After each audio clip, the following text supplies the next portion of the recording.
बिस्मिल्लाहिर्रहमानिर्रहीम। Programme market और मसाइल से आपका मेज़बान रफ़ीक अंसारी हाजिर है। कहा जाता है कि महंगाई का पहाड़ गरीबों को ले डूबा और कोरोना वायरस की तीसरी लहर ने तो तमाम छोटे बड़े तजारती मरकज़ में बेरोज़गारी का आलम बेपनाह हो गया। ये भी पता चलूँ कि एक नौजवान कहा जा रहा है कि डिग्रियां लेकर घूम रहे हैं, उन्हें नौकरियां नहीं मिल रही। ये किसका ज़िम्मेदार कौन है? और यकीनी तौर पर कहा जाता है कि बजट 11 जून को वफाकी हुकूमत ने पेश किया और सूबाई हुकूमत ने 2 या 3 दिन के बाद भी बजट पेश किया, तो उसमें किसी भी गरीबों को कोई रिलीफ फराहम नहीं किया गया। और छोटे ताजिर भी यही कह रहे हैं कि हमें कारोबारी हवाले से किसी किस्म का कोई रिलीफ फराहम नहीं किया गया। अब इसका जिम्मेदार कौन है? लोड शेडिंग ने तो जीना हराम किया हुआ है। बार बार लोड शेडिंग की वजह से कारोबार मुतासर हो रहा है और वहीं घरों में गैस भी नहीं है। इसका ज़िम्मेदार कौन है? इन तमाम चीज़ों पर आज हमारी बातें होंगी और हमारे साथ मौजूद एक अब्दुल हमीद साहब, सदर अल जन्नत वेलफेयर ट्रस्ट से इनका ताल्लुक़ है। हमारे अस्सलाम वालेकुम हमीद साहब। हमारे साथ दूसरे मेहमान हैं Hanif Qureshi, general secretary Qadri Qureshi foundation से जनाब हनीफ साहब का ताल्लुक़ है। आज इन दोनों मेहमानों से हमारी बातचीत होगी कारोबारी हवाले से और कुछ इन दोनों हजरात का फलाही इदारे से भी ताल्लुक़ है, क्योंकि गरीबों की बड़ी बढ़ चढ़ के मदद करते हैं। तो हम अपने प्रोग्राम का आगाज़ करते हैं हनीफ साहब से और उसके बाद हम करेंगे अब्दुल हमीद साहब से। दोनों मेहमान हमारे साथ मौजूद। तो हमारे प्रोग्राम का आगाज़ हम अपने इब्तिदा करते हैं अब्दुल हमीद साहब से। हमीद साहब, ये बताइएगा कि आपका ताल्लुक़ एक बिजनेस कम्युनिटी से, एक कारोबार करते हैं और आयरन से आपका ताल्लुक़ है। ये बताइए कि जो बजट आया इसमें आपको कितना रिलीफ फराहम हुआ? लेकिन रफीक भाई, बजट जो आया है वो जिस तरह से पहले आता रहा है, गरीबों को इसके अंदर कोई रिलीफ नहीं होता। और ज़ाहिर सी बात है, ये जो आयरन की सनत, जो भी आयरन से वाबस्ता लोग हैं, पिछले साल से अब इस साल तक इतना फ़र्क आ गया है कि लोग जो है वो माल ख़रीदने के लिए तैयार नहीं है। मार्केटों में सन्नाटा है, दुकानदार सुबह से शाम तक बैठे रहते हैं। हम भी मार्केट में जाके देखते हैं, सूरत हाल ऐसी है कि बस ना गुफ्ताब है कि उसको क्या बयान करें, क्योंकि कहीं रेट रुक नहीं रहा, कोई रिलीफ नहीं है, कोई आगे का प्रोग्राम नहीं पता चल रहा। तो इस वजह से ज़ाहिर सी बात है, छोटे जो कारोबार करने वाले लोग हैं, छोटे ताजिर हैं, वो माल ख़रीदते हुए डर रहे हैं कि आगे हम माल किस रेट पे दें, आगे रेट की क्या पोजीशन बने। तो इस वजह से बहुत ज़्यादा इसमें तकलीफ़ है। और जब से ये लॉकडाउन का सिलसिला शुरू हुआ, ये तकरीबन 17-18 महीने हो गए, तो कारोबार की इसी तरह से पोजीशन है कि इसको बयान भी नहीं किया जा सकता, सब जानते हैं। अच्छा हमीद साहब, महंगाई आसमान से बातें करें तो उस बारे में क्या कहोगे? महंगाई तो ज़ाहिर सी बात है, ये तो एक ऐसा एक जिन हो गया है जो बोतल से निकला और बेकाबू हो गया, इस तरह की कैफियत है। आप जो गरीबों का आम तौर पे सब्ज़ी दालों पे इन्हिसार होता है, वो सब्ज़ी दाल गरीबों की रेंज से बाहर हो गई है। वो मतलब 160 रुपये किलो लौकी बिक रही है और तुरई जो है वो तकरीबन 100-120 रुपये बिक रही है। मिर्चें ले लो, मैं मतलब मार्केटों में जाता हूँ, देखता हूँ, क्योंकि हमारा एक सोशल वेलफेयर से जो ताल्लुक़ है उसके हवाले से भी मालूमात करते रहते हैं। तो लोग बहुत परेशान हैं, गरीब जो है इंतहाई परेशान है कि क्या खाएँ क्या पकाएँ। दालें भी रेंज से निकल गई हैं। हम चलते हैं हनीफ कुरैशी साहब के तरफ। और हनीफ कुरैशी साहब जो हैं जनरल सेक्रेटरी हैं कादरी कुरैशी फाउंडेशन से और इनका ताल्लुकात है कुछ गाड़ियों की ख़रीदो फरोख्त जिसे करता है इनका बिजनेस है। तो हनीफ साहब ये बताइए कि तकरीबन 18 माह हो गए और इस 18 माह के अंदर जब गाड़ियों की ख़रीदो फरोख्त में तो काफ़ी नुकसान हुआ होगा, क्या किस तरीके से आपने अपना गुजारा किया और कैसे आप समझते हैं कि इस पर काबू पाया गया? अस्सलाम वालेकुम जी रफ़ीक भाई, माशाल्लाह बहुत अच्छा सवाल किया आपने। पहले तो मैं आपका शुक्रिया अदा करता हूँ कि आपने हमें जो है नाचीज़ को याद किया और मौका दिया यहाँ पे बैठने का। जो पिछले देखें आप 18 महीने जो पिछले गुजरे, पहले जो लॉकडाउन के गुजरे, कोरोना के गुजरे, वो तो सबके सामने ही है कि क्या मामला, छोटे तबके का कारोबारी हो या बड़े तबके का कारोबारी हो, ये तो जो है तबाह बर्बाद हो गए। बड़ा कारोबारी अमीर से अमीर होता गया और छोटा कारोबारी गरीब से गरीब होता है, क्योंकि जो है आपको पता है वसाइल कहीं भी नहीं मिले काम करने के। अब हमारा ताल्लुक़ है छोटा मोटा ट्रांसपोर्ट से, हमारा ताल्लुक़ है गाड़ी की ख़रीदो फरोख्त से।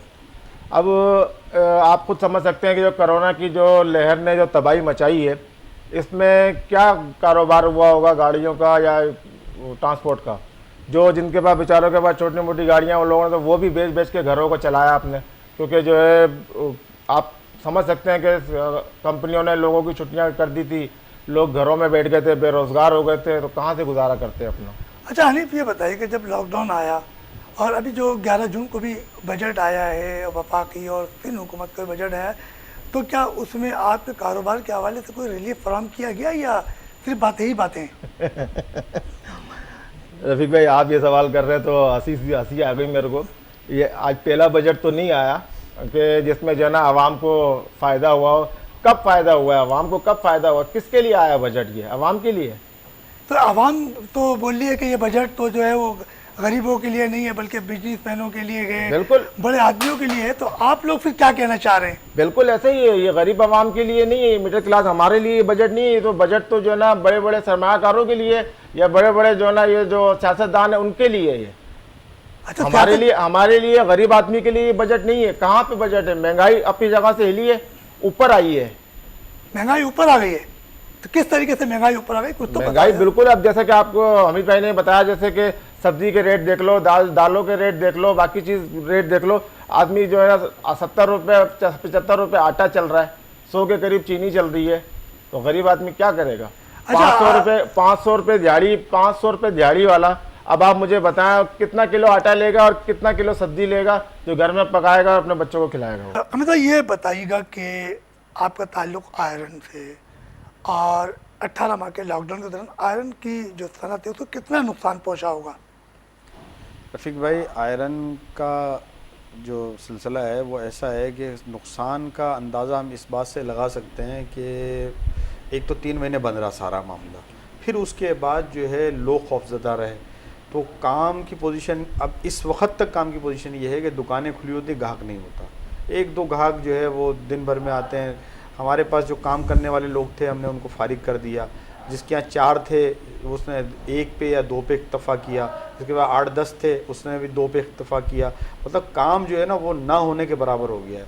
और क्योंकि इसके रेट जो है वो कंट्रोल नहीं हो रहे, असल मसला है रेट कंट्रोल नहीं है। तो आगे जो छोटे ताजिर हैं, काम करने वाले जो माल मतलब लेते हैं, बनाते हैं, आगे देते हैं, तो वो सब डरे हुए होते हैं कि यार हम एक चीज़ है, हम या मतलब आपसे लेके जा रहे हैं, उसको हम तैयार करेंगे तो आगे रेडो में कोई मामला 19-20 हो गया तो हम फंस जाएंगे। और ऐसे ही होता है कि अगर एक चीज़ आज 100 रुपये की थी, उसने 100 रुपये पर किलो लिया, उसने आगे उसने जो है 130 में आगे उसको बेचनी थी और मालूम चला कि रेट जो है वो बढ़ गए। अब यहाँ से उसका कमिटमेंट तो पहले हो चुका था, अब उसको यहाँ पड़ ही रहा है 130 रुपये, तो वो देगा कैसे रेट पे? तो इस वजह से कारोबार बहुत मुतासिर हुआ और ना होने के बराबर हो। तो जो बजट आया था, इस बजट के अंदर क्या कोई आयरन से मुताल्लिक कोई आपको रिलीफ फराहम किया गया?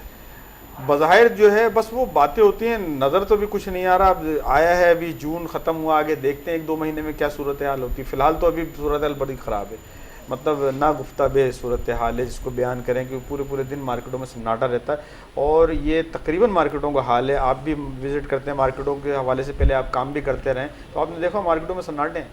तो अमीर साहब, आप कह रहे हो कि मार्केटों में सन्नाटे हैं और बजट भी आ गया है, तो आप क्या समझते हो कि जो बिल्डर्स थे, जगह तो आपका ताल्लुक जो आयरन थे, तो उसमें फिर बिल्डर्स की भी सनत को नुकसान पहुंचा होगा?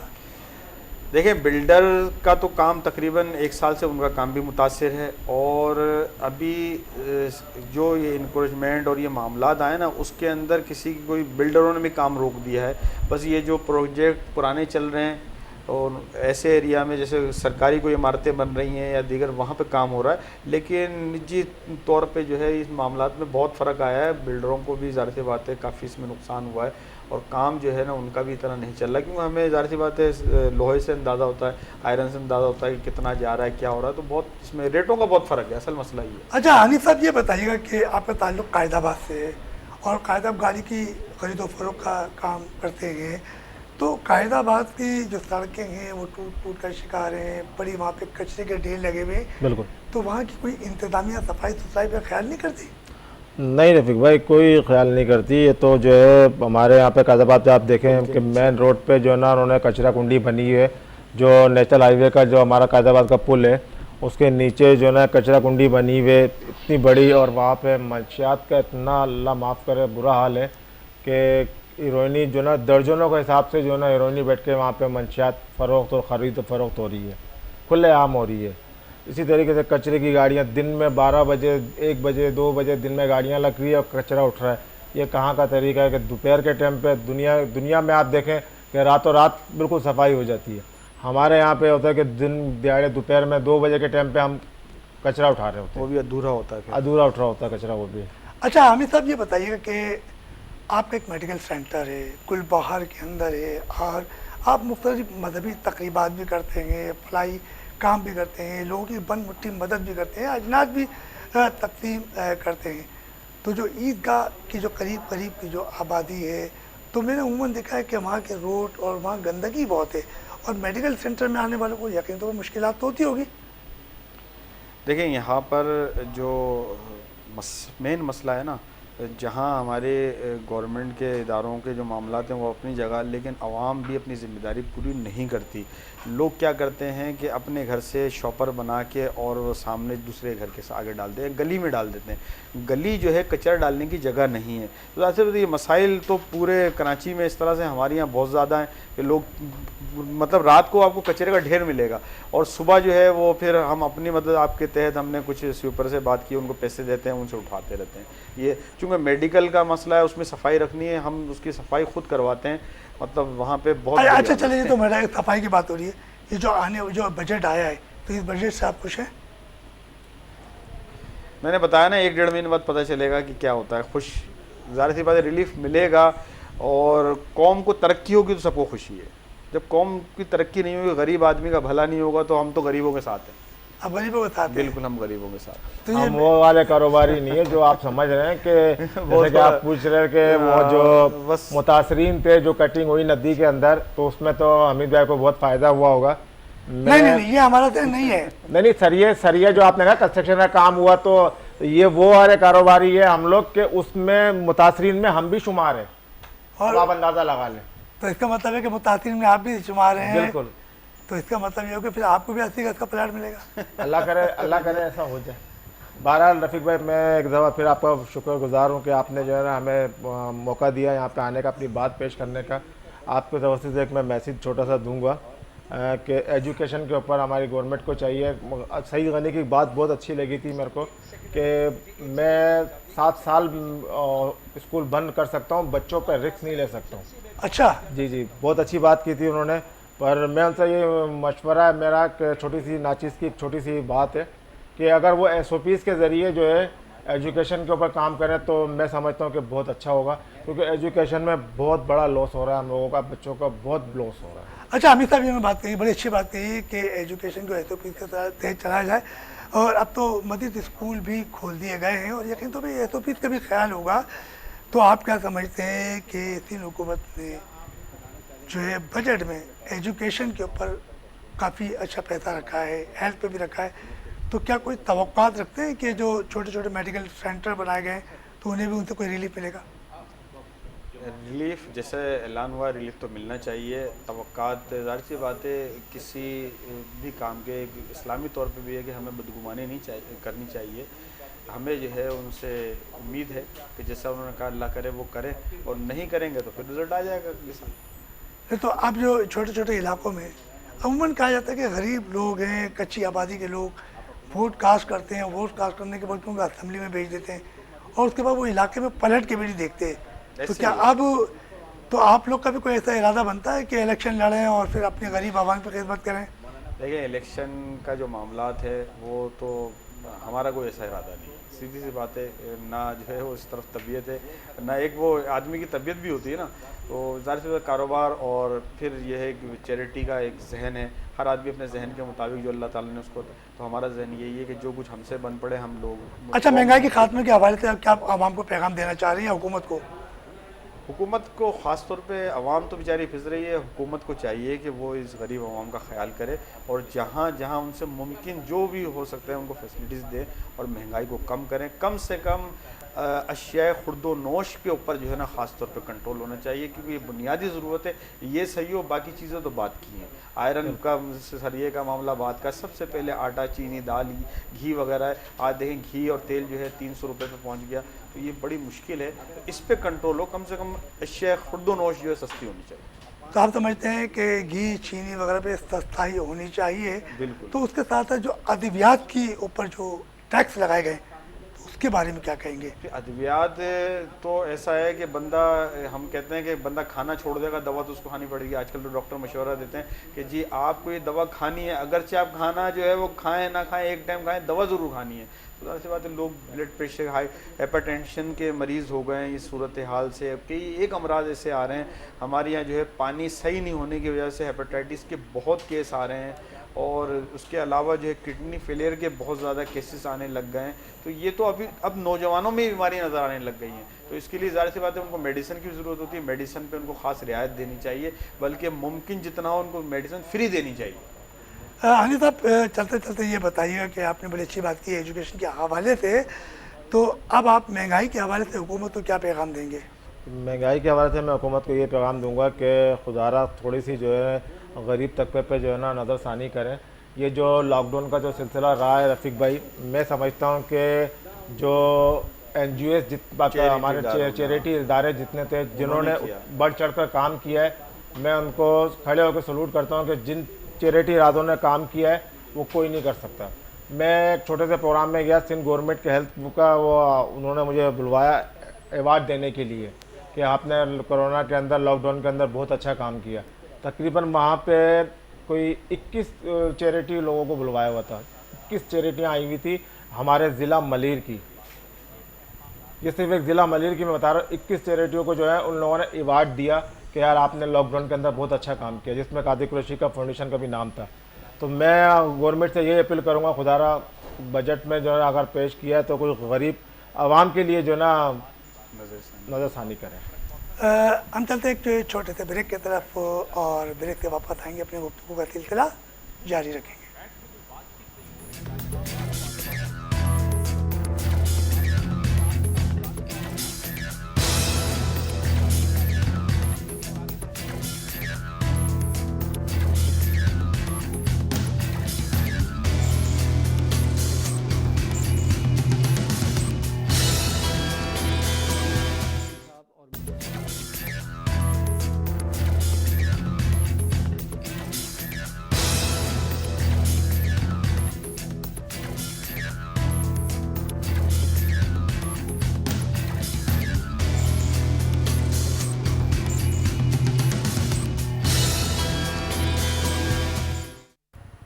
ब्रेक पर जाने से पहले हमारी अब्दुल हमीद साहब से गुफ्तगू का सिलसिला जारी था, और यकीन तौर पर महंगाई के हवाले से बात की जा रही है।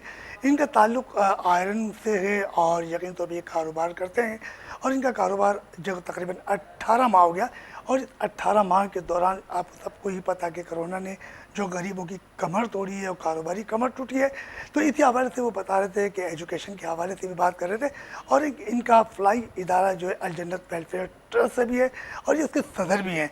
हमारे से जो दूसरे मेहमान जो हनीफ कुरैशी साहब बैठे हैं, जनरल सेक्रेटरी हैं कादिर कुरैशी फाउंडेशन के, और यकीन तौर पर अपने कारोबार के साथ साथ ये वो शख्सियात हैं जो गरीबों की बनमुट्ठी मदद भी कर रहे हैं।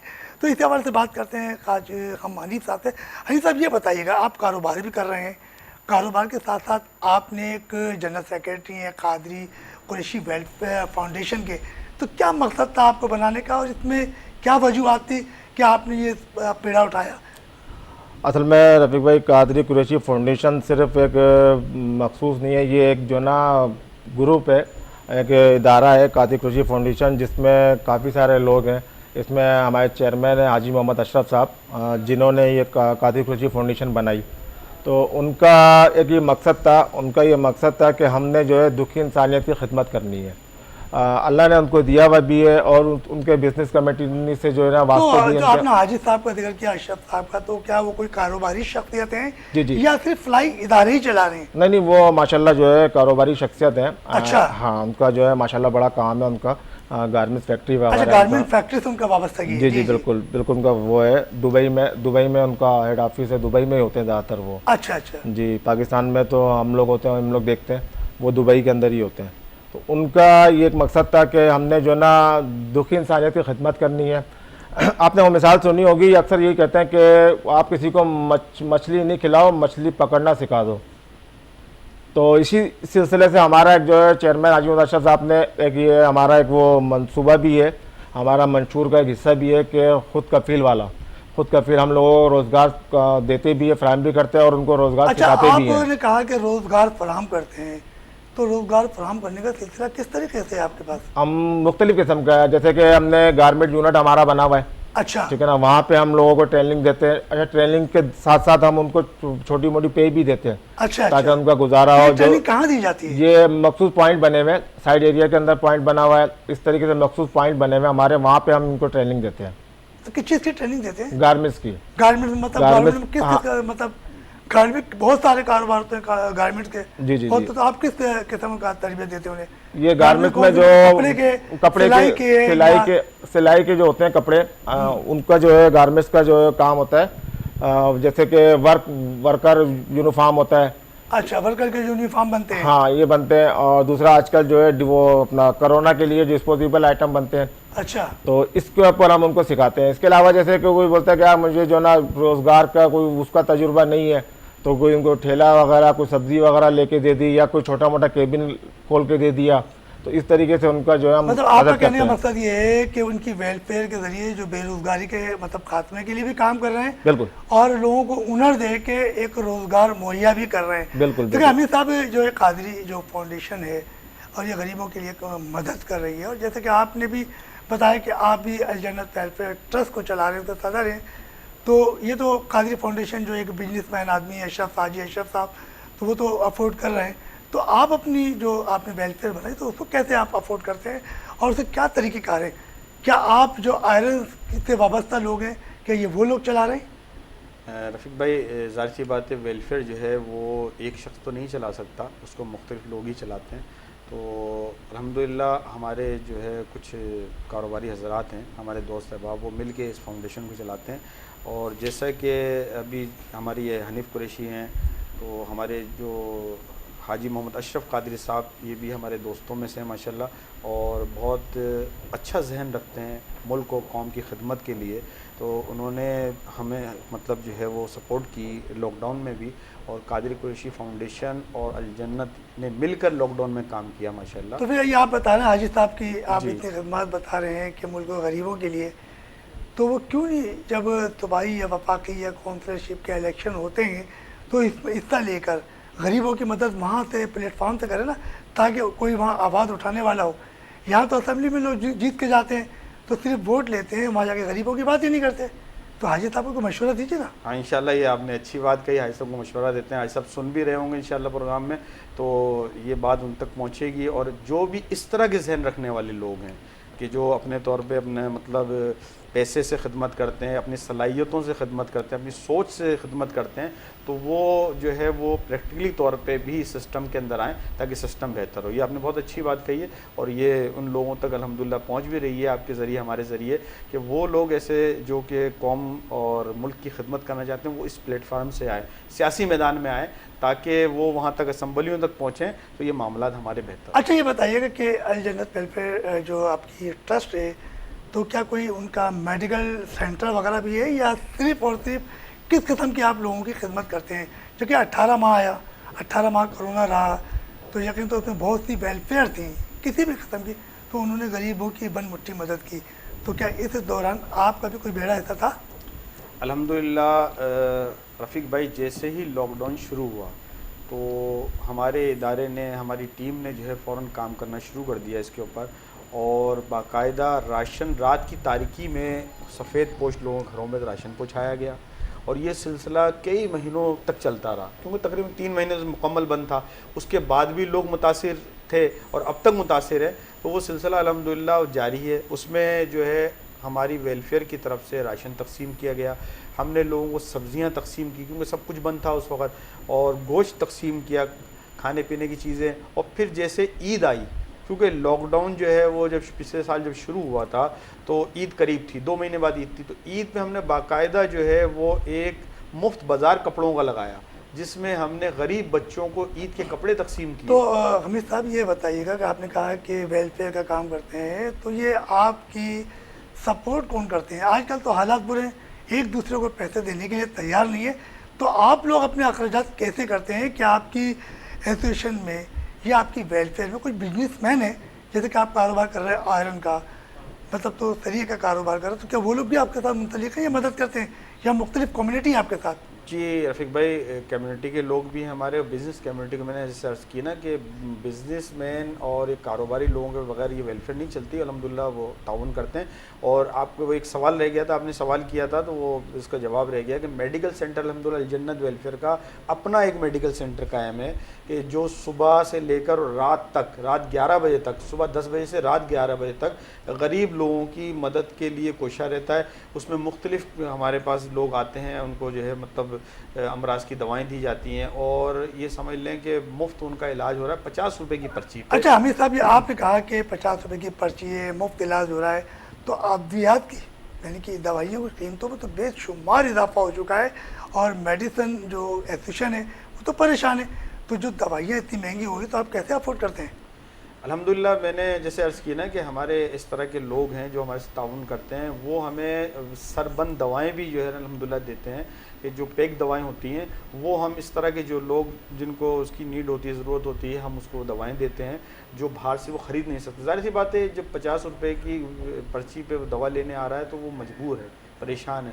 तो उसमें अल्हम्दुलिल्लाह हमारे 50 रुपये में डॉक्टर का चेकअप भी होता है, इंजेक्शन भी उसको लगता है, प्लस उसको मेडिसिन भी दी जाती मगर ये कि मेडिसिन तो महंगी है है। जी और महंगाई का तूफान जिन जो है बेकाबू हो चुका है, तो कैसे आप अफोर्ड करते हैं? कुछ दवाइयाँ खरीदने तो जाते होंगे ना, जी, जी, या जी। हर आदमी आपको सिर्फ दवाइयाँ पेश कर रहा है, दे रहा है? नहीं, जैसे देखें, जैसे ज़रूरत होती है हमारे, जो मैंने अर्ज़ की ना, हमारे दोस्त अहबाब, हम असल में महीना जब पूरा होता है तो हम बैठते हैं, फिर उसके बाद जो उसमें शॉर्टफॉल होता है वो इस तरह से पूरा किया जाता है और मेडिसिन जो है फिर मार्केट से ख़रीदी जाती है, वो लोग उसके अंदर ताउन करते हैं। अच्छा अमित साहब, एक बड़ा अहम सवाल आपसे किया जाए, क्योंकि मेडिकल सेंटर है, आजकल जो बच्चे हैं ना, वो बच्चे आजकल मोटरसाइकिलें बड़ी तेज़ मुख्तलिफ ब्रिज के ऊपर आपने देखा होगा कि वो करतब दिखाते हुए चलाते हैं, और जब चलाते हैं तो कई बच्चे हादसा का भी शिकार हो चुके हैं, ज़ख्मी हो गए।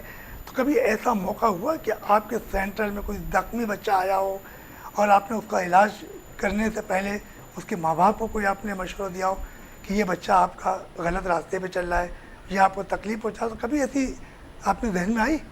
रफ़ीक भाई, ये तो ऐसा मामला है कि सब जानते हैं कि बच्चों जो 12-14 साल से लेकर और 18 साल तक के बच्चे हैं, जो मोटरसाइकिल जिस अंदाज़ में वो चला रहे होते हैं, वन व्हीलिंग कर रहे होते हैं, उसको उसके ऊपर लेट के चला रहे होते हैं, ये अक्सर ब्रिज और पुलों पे और अंडरपास में, इसमें मैं कुछ आपको हादसा जो मेरे सामने मतलब पेश आए, जो मैंने देखा, तो वो मैं आपको अर्ज़ करता हूँ ताकि ये हमारी बात आगे तक पहुँचे। वालदे, पहली बात तो जैसे आपने कहा, उस वक्त बेचारे जब वो हादसे का शिकार होते हैं, वालदेन वहाँ नहीं होते, वालदेन तो अपने घरों में बैठे होते हैं, उनको क्या पता कि हमारा बच्चा किस पोजीशन में। तो वो इस तेज़ रफ्तारी और इस तरह के जो मामला करतब करते हुए जब वो गिरता है तो अक्सर क्या होता है, सर में चोट लगती है, बच्चे एक्सपायर हो जाते हैं। मैंने एक केस देखा, लियाकताबाद का एक केस था, एक बच्चा था तकरीबन 15-16 साल का, उसका ये पूरा ये सामने का हिस्सा ही उड़ गया था और वो एक्सपायर हो गया था मोटरसाइकिल की जो है वन व्हीलिंग करते हुए। एक केस जो है अभी हाल ही के अंदर पिछले हफ्ते पेश आया, हमारे मतलब करीबी थे, अजीज रिश्तेदार हमारे हनीफ भाई के रिश्तेदारों में से बल्कि थे, तो वो बेचारे रोड के ऊपर चल रहे थे, पीछे से आगे 14-15 साल के लड़के ने इतनी स्पीड में गाड़ी में वो आया कि वो काबू नहीं कर सका और उनको मार दी, और वो खुद निकल गया, वो मार के निकल गया, वो बेचारे गिरे और उनके दिमाग में चोट आई और उनका इंतकाल हो गया, वो एक्सपायर हो गए। तो आप चलो, ये तो बात हो रही है कि एक्सपायर हो गए, तो क्या हुकूमत को कोई ऐसा कानून बनाना चाहिए कि जिससे ये हादसा ये जो कमी आए, रुके, और ये जो बच्चे गाड़ियाँ चला रहे हैं इनकी रोकथाम के लिए कोई इक़दाम करना चाहिए, उसके लिए कोई कानून बनना चाहिए? रफ़ीक भाई, बिल्कुल कानून बनना चाहिए और रोकथाम इसकी होनी चाहिए। एक नॉर्मल, आप भी माशाल्लाह मतलब कराची शहर की सड़कों में निकलते होंगे तो आपने देखा होगा कि एक नॉर्मल गाड़ी चलाने वाला भी हिल जाता है जब ये इतनी स्पीड में गाड़ी भगाते हुए आते हैं, और जब करीब से गुजरते हैं तो अच्छा भला आदमी जो हिल जाता है और उसके भी गिरने का ख़तरा होता है। तो ये इंतहाई ख़तरनाक हो गए हैं, अपने लिए भी, अपनी की जाने भी ख़तरे में, दूसरे लोगों की भी जाने। अभी परसों ही में एक हमारे अजीज़ थे, उनकी इयादत के लिए गया, वो जवान लड़का है, उस बेचारे का जो है वो, उसको भी यही 14-15 साल के एक लड़के ने आके मोटरसाइकिल मारी, उससे उसका कंबाइन फ्रैक्चर हुआ, उसकी नली 2-3 जगह से जो है टूट गई, उसकी प्लेटें वगैरह डली, रॉड्स डली, उसके बाद जो है वो तकरीबन 6 महीने के लिए बेड रेस्ट पे आ गया। और इंतहाई बेचारा तकलीफ में था। मैंने उससे पूछा, उसने बोला यार पीछे से फिर आप क्या चाहते हैं कि हुकूमत, जाहिर सी बात है हुकूमत को चाहिए, जाहिर सी बात है उनके पास एक पूरा इदारा इसका है, एक महकमा मौजूद है, मतलब जो है ट्रैफिक कंट्रोल का एक इदारा मौजूद है, एक पूरा महकमा है, तो उनको चाहिए कि वो उस पर कंट्रोल करें। ऐसी भारी इनके ऊपर जो जुर्माना लगाया जाए। देखें, आप उनको मुर्गा बना के 2-4 छित्तर मार देंगे, उससे गुजारा नहीं चलेगा। आप 2-4-5 लाख रुपए उनके ऊपर जुर्माना लगाएं ताकि उनके वालिदैन को पता चले कि भाई इतनी बड़ी रकम, तो ये खुद सीधे हो जाएंगे। ये इतना नुकसान हो रहा है कि इसका जान से बड़ी क्या चीज़ है। अब जब जानें इस तरह ज़ाया हो रही हैं, हमारे सामने की बातें जो हम देख रहे हैं और आप भी देख रहे हैं। अब होता है क्या है कि जो हमारे जो बड़े लोग हैं, हुक्मरान हैं, जब ये रोडों से गुजरते हैं, आपको पता है रोड खाली करा ली जाती है, इनको पता नहीं क्या हो रहा है। सही है, ये हम आप जैसे लोग जब रोडों पे गुजरते हैं तो हमें पता चलता है कि रोडों पे हो क्या रहा है। अच्छा हनीफ, ये बताएं कि आपने कारोबारी बात की, वेलफेयर की भी बात की, तो क्या जो गली कूचों में सड़कें टूटी फूटी हैं, मार्केटों में टूटी फूटी हैं, और आपका है ताल्लुक़ कारोबार यानी कि बिजली से, गाड़ियों से, तो जिस वक्त आप रोड पे गाड़ियाँ लेके निकलते होंगे तो सड़कों की जो हालत होती है तो उसमें आपकी गाड़ी को भी नुकसान पहुंचता होगा। बिल्कुल। इस बारे में क्या कहेंगे? जी बिल्कुल, नुकसान तो पहुंचता है। ये तो कहना क्या है, मैं आपसे जो ना अर्ज़ करूँ, कुछ 2 साल पहले की बात है ये, जो तकरीबन शारा फैसल पूरा खुदा हुआ था, मलिर से लेके और सदर तक जो है पूरा रोड खुदा हुआ था। उन दिनों से अब कुछ ये कि बेहतर है कि कुछ रोड में कुछ बेहतरी आई है, वरना तो गाड़ियों में आप अब हर तीसरे महीने के बाद गाड़ी का सस्पेंशन का काम होता ही होता है, लाजमी होता है, जिस तरीके से टूट फूट के जो शिकार है। पर ये कि अब एक नज़र आ रहा है ऐसा कि गलियों के अंदर, कुछ गलियों के अंदर जो अपने अपने लोग जो हैं वो अब दिखा रहे हैं कि भाई अब हम हैं। तो कहीं नजर आने शुरू हो गया है कि कहीं पे गली में रोड डल रहा है, इलेक्शन करीब है, हाँ कहीं रोड डल रहा है, कहीं मुरम्मत हो रही है, तो अब वो कुछ चीज़ें नज़र आना शुरू हुई है। हमें एक ब्रेक के लिए कहा जा रहा है और हम चलते हैं एक छोटे से ब्रेक की तरफ। वो ब्रेक से वापस आएंगे और अपनी गुफ्तगू का सिलसिला जारी रखेंगे।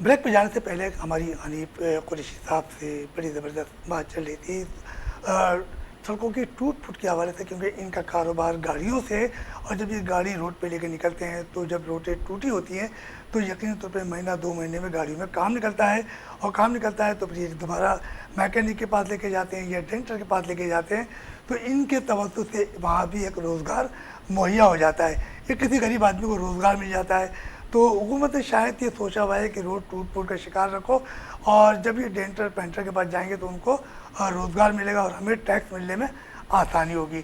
तो हम क्यों ना कि हमीद साहब से पूछेंगे। हमीद साहब ये बताइएगा, जैसे अभी हनीफ साहब बता रहे थे कि सड़कों की टूट फूट होती है, शारे फैसल का जिक्र किया, ये तो शारे फैसल पर VIP लोग उधरते हैं तो वहाँ रोड जल्दी बन जाते हैं। आम गली कूचों और मुख्तलिफ बाज़ारों में जहाँ कारोबारी तबका आते हैं वहाँ रोड टूट फूट का शिकार है, सफाई होती नहीं है, तो इस बारे में आप क्या कहोगे? देखें रफ़ीक भाई, रोडों का जो हाल है ख़ास तौर पे हमारे कराची का, वो सब जानते हैं। एक तो सबसे मेन मसला ये है कि ट्रैफिक बहुत ट्रैफिक हो गया, एक बात तो ये। दूसरी बात ये है कि हमारे यहाँ जब कोई प्रोजेक्ट रोड का शुरू होता है तो दुनिया के अंदर हमने ये सुना है और देखा भी है कि जब कोई प्रोजेक्ट शुरू होने वाला होता है उससे पहले वो मुतबादिल नेमुल बदल जो है उसका ऑर्डिनेट तैयार करते हैं, पहले वो तैयार करते हैं, उसके बाद उस प्रोजेक्ट पे काम होता है। ये तोड़ फोड़ बाद में शुरू होती है ताकि जो ट्रैफिक है वो उस रोड से गुजरे मुतबादिल से और फिर इसका काम शुरू हो। लेकिन हमारे यहाँ क्या होता है कि तोड़ फोड़ करने के बाद फिर मुतबादिल ढूंढते हैं। एक तो हमारा ये एक मसला है। अच्छा, दूसरा मसला ये है कि जो सही रोड होते भी है तो किसी वजह से, सेवरेज के मसले की वजह से, किसी मसले की वजह से अगर उसको खुदाई हो भी जाए तो मेरे ख्याल हमारे यहाँ एक अस्तरकारी का एक फ़ंड होता है, जो रोड में अस्तरकारी की जाती है, यानी एनी टाइम अगर रोड खुद गया है, कोई मसला हो गया तो उसको फौरी तौर पे, तो वो नहीं किया जाता। तो अब होता क्या है कि स्पीड में जो गाड़ियाँ आ रही होती हैं और वो जब उस गड्ढे के अंदर जाती हैं तो आपको अंदाजा है गाड़ियों का क्या हशर होता है। और रोडों पे जो है वो मैन होल के ढकने भी खुले हुए हैं। जी जी तो रात होते हैं तो वहाँ तो हादसा होते हैं। ये रिपोर्टें भी आपको आती रहती हैं और अखबारों में और मीडिया के जरिए कि भी एक फलाना जो है मेन इशारों पे खुला होता है। ये एक मसला है कि फौरी तौर पे इसको हल नहीं किया। दूसरा मसला ये है कि जहाँ पर खुसूसन जो है छोटे इलाकों में जो छोटे रोड बनते हैं, गलियों के जिसको रोड बोलने गली मोहल्ले के, उसके अंदर एक मसला है कि हम सारा ही हुकूमत पर नहीं डालते, आवाम की जिम्मेदारी भी होती है। तो आवाम क्या करती है वो थोड़ा सा मैं एक मैसेज देना चाहूँगा। हमारे यहाँ क्या होता है, आवाम का हाल भी बुरा है। वो क्या करते हैं कि जब कोई रोड डलता है ना, तो रोड डलने के बाद दूसरे दिन उनको अपनी सेवरेज की लाइन याद आती है, पानी की लाइन है, वो जो रोड डल के मतलब मुकम्मल हुआ उसके बाद उसमें खुदाई शुरू कर देते हैं, वो रोड फिर ख़राब हो जाता है। अच्छा हमें सब वो तो चलें, रोड की टूट के बाद सफाई की बात कर रहे हैं, आप एक वेलफेयर भी चला रहे हैं और एक आपका जो इलाका है जिसे कहते हैं गुलबहार, और एक औरंगी टाउन की एक नदी कहलाती है गुजर नाला नदी। अभी हाल ही में देखा कि चीफ जस्टिस ऑफ पाकिस्तान ने अहकाम जारी किए और तमाम तजावज़ात का ख़ात्मा किया गया। तो यकीन तौर पे जहाँ आप जिस जगह पे रहते हैं तो वहाँ भी जो नाले के दौरान कुछ मकान टूटे होंगे और कई उसमें लीज मकान होंगे। तो उस हवाले से जो आपकी वेलफेयर है, आप गरीबों की मदद करते हैं, तो आप क्या पैगाम देंगे? देखिए, ये जो हमारे यहाँ से जो हमारे करीब से गुजरता है औरंगी नाला, अच्छा, उसके तो मकाले वज़ीर आला साहब ने एक ऐलान कर दिया है कि उनको 80 गज के मकान दिए जाए, प्लाट दिया जाएगा। तो ऐलान तो फिर आपको पता है ऐलान होता है, अल्लाह करे उस पर अमल भी हो जाए। अच्छी बात है, ऐलान किया है और होना चाहिए, क्योंकि वहाँ पर कुछ मकानात ऐसे हैं कि जो मुकम्मल तौर पे जो है वो ख़त्म हो गए, यानी बिल्कुल सफास्ती से वो मिट गए। ज़ाहिर सी बात है वो उसकी रेंज में आए जो उनको मतलब अपने प्रोजेक्ट के लिए जगह चाहिए थी। उसके अलावा लीज़ मकानात भी और बहुत सारे ऐसे मकान, क्योंकि हमारे अतराफ़ में जो छोटी आबादियाँ हैं उसके अंदर 30 गज़ 25 गज़ के लोगों के मकानात हैं, उसको ऊपर नीचे बना के बेचारे वो रिहाइश इख्तियार करते हैं क्योंकि इतने वसाइल उनके नहीं हैं। तो अब तो उनको 80 गज का मकान मिल जाएगा, 80 गज का अल्लाह प्लाट करे मिल मिल जाएगा। जाए, बहुत अच्छी बात है, फिर तो उनको बाद में खुशी होगी, दुआएं देंगे कि भाई वज़ीर आला साहब जो है 80 गज का प्लाट दे रहे हैं। खुशी वाली बात ही होगी कि खुशी दे दी, चंद लम्हों की खुशी दे दी उन्होंने। अच्छा हो जाए तो बहुत अच्छी बात है। ये गरीबों पुरानी मिसाल, एक कहावत है, पुरानी कहावत है वो बादशाह की, एक गाने वाला आया उसके दरबार में, उसने गाना सुनाया, ये भी दे दो, ये भी दे दो, ये भी दे दो। गाना ख़त्म हो गया, सब अपने अपने घर चले गए। 3 दिन के बाद जब वो आया, बोला बादशाह सलामत, मुझे तो कुछ भी नहीं मिला। बोला क्या मिलना था? बोला मैं सुनाता गया, आप खुश होते गए, देते गए। बोला तूने मुझे खुश किया, मैंने तुझे खुश किया। सलाम वालेकुम। वालेकुम सलाम। देखिए आज मतलब जो हनीफ साहब कहावतों पे चल रहे हैं, कहावत बता रहे हैं, कुछ किस्से मोबाइल चला रहे, तो महंगाई, एक बार फिर हम महंगाई की तरफ आते हैं। और महंगाई में आपका जैसे आयरन से कारोबार है, तो जब मकाना टूटते हैं और मकान टूटते लोग बनाते हैं तो फिर वहाँ तो सरिये की डिमांड बन जाती है ना यार, तो आपके कारोबार तो मज़ीद इजाफा हो जाता है। तो आपको तो गिला शुक्र करना नहीं चाहिए। रफ़ीक भाई, इस वक्त जो पोजीशन है ना, 3.5 महीने हो गए ये इंक्रोचमेंट जो तोड़ फोड़ शुरू हुई थी, तो रमज़ान से भी 2 महीने पहले, रजब के महीने में शुरू हुई थी। तो आप जाकर देख लें, वहाँ लोग बेचारे अपने घर में वाशरूम भी नहीं बना सके, जिनके वाशरूम टूट गए वो दूसरी जगहों पे दूसरों के यहाँ जाके वो कर रहे हैं, बड़ी मुश्किल। और मैं आपको एक और बात बताऊँ कि हमारे एक करीबी दोस्त थे, बुज़ुर्ग दोस्त थे, और वो बेचारे, उनका मकान भी इस रेंज में आया। वो अपने, ज़ाहिर सी बात है उनके पास कुछ भी नहीं था। उस सिलसिले में मैंने जो है उनके साथ ये अपने इदारे की तरफ से हेल्प की कि उनकी दरख्वास्तें मुख्तलिफ़ इदारों में जहाँ जो मुतल्लिका इदारे थे वहाँ पहुँचाई। लेकिन वो बेचारे एक तो आंखों से नाबीना थे। मैंने खुद उनको वहाँ जाके बताया कि ये नाबीना है, इनको नज़र नहीं आता, इनका कोई भी नहीं है, ये बेचारे अकेले रहते हैं, तो इनके साथ आप ताउन करें। ताउन ये है कि जो आपने चेक का कहा है, इनको 90,000 का चेक कहा था, वो दे दें ताकि ये अपनी जगह को बनवा लें जगह को, क्योंकि वो जगह उनका पूरा हाफ जो मकान था वो पूरा कट गया था। लेकिन वो धक्के लगते रहे, वो बेचारे जाते रहे, आते रहे। अभी तकरीबन 1 महीने पहले उनके साथ बेचारों के हादसा ही इस तरह पेश आया कि वो अपने घर की वो टूटी छत पे सो रहे थे, और वो बेख्याली में जब सुबह फजर के लिए उठे तो उनको अंदाज़ा नहीं हो, क्योंकि आंखों से उनको नज़र तो नहीं आता था, वो अंदाजे से चलते थे, उस समत का तयन नहीं हुआ, और नीचे गिर गए और उससे उनका इंतकाल हो गया। अच्छा हनीफ साहब, ये बताइए कि जब आप कारोबार कर रहे हैं गाड़ियों का, तो क्या गाड़ी आप कोई इतवार बाजार लगता है वहाँ जाके बेचते हैं या किसी शोरूम पर होते हैं तो वहाँ बेचते हैं, तो क्या मतलब? आजकल तो जो है ना रफ़ीक भाई सहूलत है ऑनलाइन की, तो हम जो है OLX के ऊपर भी जो है ना बेच देते हैं, और इतवार बाज़ार वगैरह लगता है तो वहाँ से हम खरीदते भी हैं और बेचते भी हैं। जैसे तो कराची में यूपी बाज़ार लगता है। इतवार बाजार पे या गाड़ी में तो पाबंदी है, तो वहाँ कैसे आपको इजाज़त मिली है? फिर ये तो कोरोना अभी चल रहा है। परेशानी हुई ना, ये तो अभी कोरोना की वजह से, लॉकडाउन की वजह से परेशानी हुई है। नहीं, तो जब आप गाड़ियाँ लगाते हैं तो क्या वहाँ कुछ मामला भी होते हैं जिसकी वजह से आपको जगह गाड़ी लगानी दी जाती है बेचने के लिए मैदान में? नहीं नहीं, वो तो आपको पता सबको है, वो जो एक एंट्री फीस होती है 100-200 रुपये अंदर जाने की, जो ग्राउंड के अंदर जो एक वो बनाई भी उन्होंने, तो वहाँ तो वो फीस होती है। 200 रुपये है ना, तो जो अंदर लगवा रहे तो वो भी तो पैसे लेते होंगे ना? नहीं नहीं, वो तो ये KMC लगवाती है, कौन लगवाती है? इलाके वाले ही होते हैं जो लगवाते हैं, वो जिसका मुझे भी नहीं अंदाजा कि KMC लगवाती अच्छा, है। मतलब इतवार बाजार में लगाते हैं? मतलब बाजार मतलब कौन सी गाड़ियाँ फरोख्त करते हैं आप? ये यूज में गाड़ियाँ जो होती हैं, मतलब मोटरसाइकिल है नहीं या? कार 4 व्हील भी है, 4 व्हील है। अच्छा, हाँ, 2002 से लेके ये समझ लें कि 2015-16 तक जो है ये पुराने मॉडल जो तो है ये इसकी खरीदो फरोख्त करते गाड़ियाँ हैं। आप कारोबार करते हैं तो क्या ये गाड़ी के कागजात जो है वो ओरिजिनल होते हैं या डुप्लीकेट कागजात कहीं से मिलते हैं कि सीम से गाड़ी आती है? तो क्या मतलब उसमें नहीं, नहीं, बिल्कुल ये कुछ चोरी की गाड़ियाँ भी होती हैं? जी बिल्कुल होती है। हम जब किसी गाड़ी पे जब हम बातचीत कर रहे होते हैं तो सबसे पहले हम उसका CPLC चेक करते हैं। अच्छा, हाँ, CPLC क्लियर होता है तो फिर हम उससे बात करते हैं, अदरवाइज हम उस पर काम नहीं करते। नहीं तो गाड़ी जिससे शख्स खरीदते हैं तो उसकी ट्रांसमिशन भी कराते हैं, ये आपकी जिम्मेदारी होती है या खरीदने वाले की? जी, वो दोनों के ऊपर ही होती है, जो शराइत जो कंडीशन तय होती है। हाँ, अच्छा, हमें सब ये बताइएगा कि आपने बताया कि अलजन्नत वेलफेयर ट्रस्ट है, तो इस तकरीबन कितने अरसे से आप ये काम कर रहे हैं? तो इसमें मज़ीद जो कि मुल्क भर से भी लोग आपके पास मदद के लिए आते हैं या सिर्फ और सिर्फ आप कराची या अपने मखसूस लोगों को देख रहे हैं?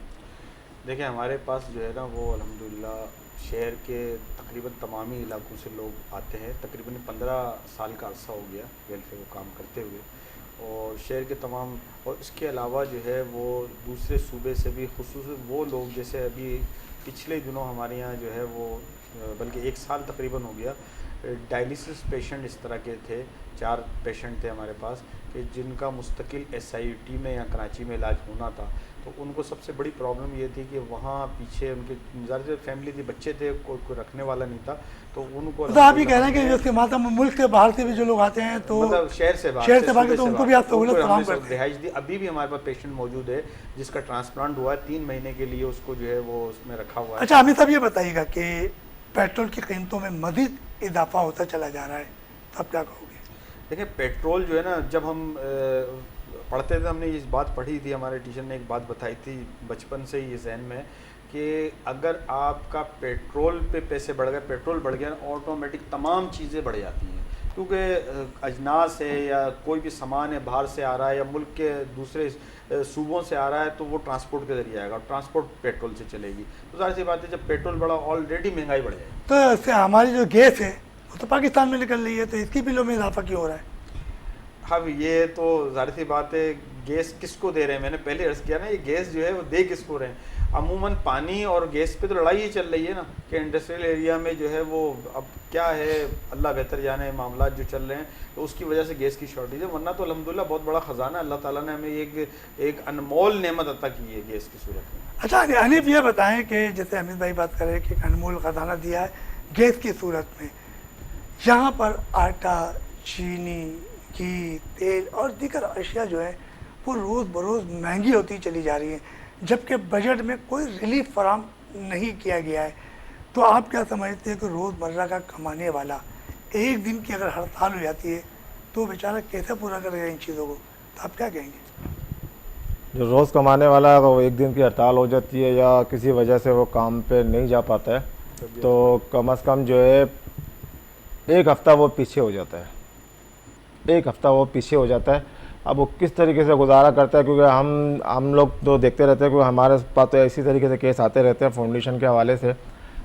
काजी कुरैशी फाउंडेशन काम ही ऐसे लोगों पे कर रही है कि हम राशन की और फराहमी हो गई और रोज़गार हो गया, इसी तरीके से कोई बीमारी का मामला हो गया, तो हम उसी पे काम कर रहे हैं। तो अक्सर हमारे सामने ऐसे ही लोग आते हैं कि जो मैं आपको क्या बताऊं कि 2-2 किलो आटा ख़रीद के लोग अपने घर लेके जाते हैं।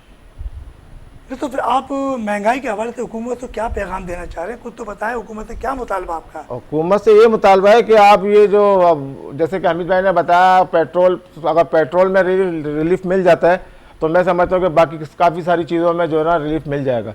हुकूमत को चाहिए कि कम अज़ कम जो है, कम अज़ कम ये पेट्रोल ही को सस्ता कर देगा। किसी को चीज़ तो ना कर सकती है तो कम अज़ कम पेट्रोल ही सस्ता कर दे।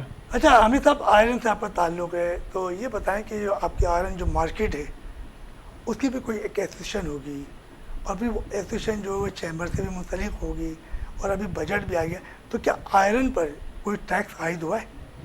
देखें, आपने जो एसोसिएशन मौजूद है, और मतलब ये जो टैक्सेस के मामलात होते हैं और या जो मसाइल होते हैं ये ऊपर पहुँचाए जाते हैं, लेकिन सूरत हाल जो है ना वो अभी रुक जाएं, कुछ सब्र करें। इस पे सारा हमें 3 साल हो गया चलते हुए सारे मामले, तो इस तरह के मामला चल रहे हैं। 18 माह में आपके कारोबार को कितना नुकसान हुआ? क्योंकि बिल्डर्स का कारोबार तो छप्पर में चल ही रहा था, क्योंकि आपका तो ताल्लुक आयरन से यानी कि सरिये वगैरह थे, तो कुछ तो आपको बेनिफिट मिल रहा होगा ना 18 माह में?